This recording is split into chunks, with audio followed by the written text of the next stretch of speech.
through your freedom. Cut out the jibber jabber. Don't be babbling like a fool. Say what you got to say. That's all. Then shut your dang pie hole.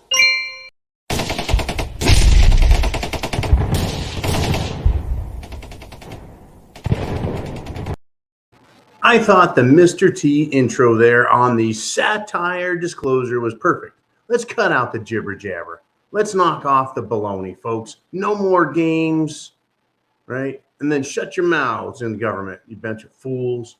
Welcome back to the Prepared Mind channel. It's Monday. Yes, Monday is the day to get back into the grind officially with the rest of the planet.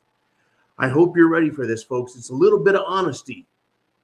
That's what we need. No more games. It's hit the fan. No more games, right? Hungary has come out. Their president, Viktor Orban, is not loved by the World Economic Forum.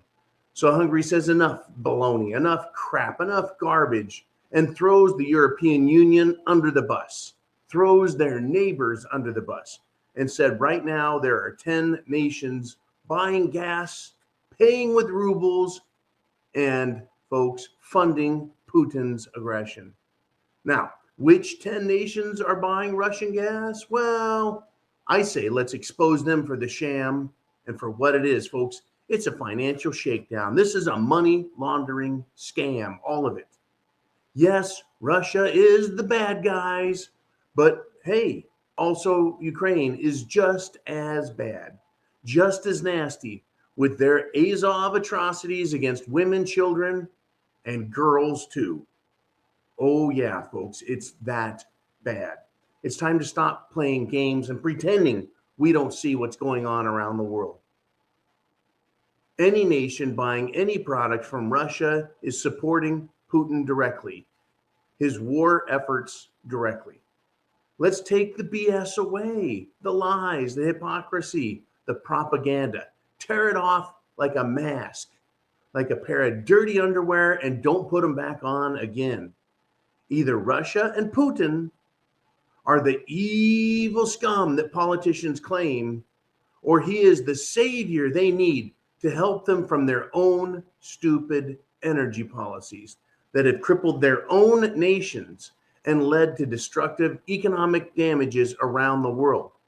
Now, even though these countries in Europe and the United States, thanks to our politicians, have put us in the position to need Russia's resources, does not give them the excuse.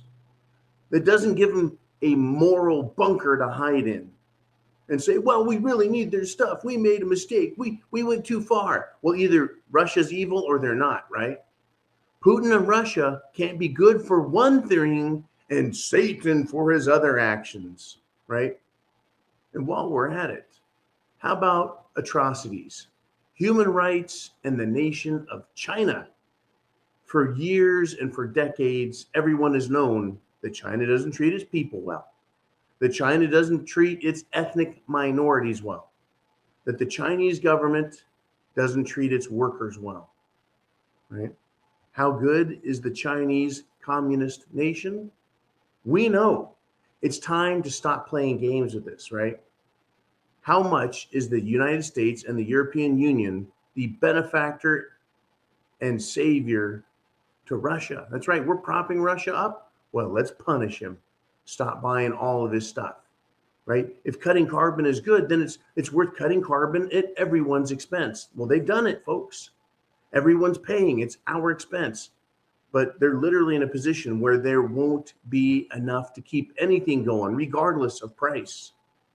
Stop the lies and see how this is being played to cause shit to hit the fan for us, the people, and see the politicians and the corporations making billions of dollars for themselves. Higher fuel prices, higher energy prices, higher food prices. Do you think the billionaires are going to take a pay cut?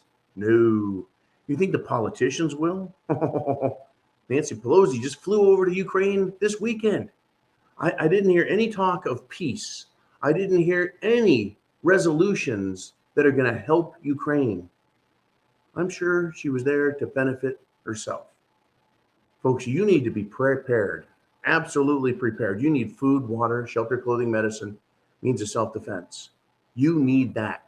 because we can see what they're doing. No more games. They've screwed up our economy, our energy, our food supply. They've screwed it all up. They've screwed up our healthcare system, our education system. It's obvious. Our country is supporting Russia and our country is supporting China because of decisions made by woke politicians and woke corporations that want to virtue signal that they're low carbon and pro human rights, while here in our country, hurting us, buying goods from high carbon output countries like China and Russia, and pretending and virtue signaling as they fill up their electric vehicles that everything's great, even though it's dirty coal creating that power to put in their car. They want to feel really good about their solar panels on their house and pretending that over in China, they're not polluting the shit out of everything to make them. I, folks, don't have any illusions. If I buy a solar panel or an electric skateboard or a rechargeable flashlight or anything, I know that if it's not being made in America under very strict guidelines, regulatory, environmental guidelines, that there is some country somewhere else making it and it's dirty, right? I don't kid myself. The same way I don't kid myself about our own politicians and what they're doing to us, what they would like to do to us, how they hate our Constitution. And they're proving it, folks, every single day. Disinformation Governance Board, Ministry of Truth, much their Department of Homeland Security, they're coming right out and saying your First Amendment, they're going to destroy. Second Amendment, you bet. They're coming after all of us, all of them. They hate our country, folks. Are you prepared for what they're able, willing, and wanting to do next? We're going to talk about that in future episodes, as well as their agenda, their path to ultimate control of the world is laid out and made public. Chance favors the prepared mind. Is yours. I'll see you next time, folks. Godspeed. Semper Fi.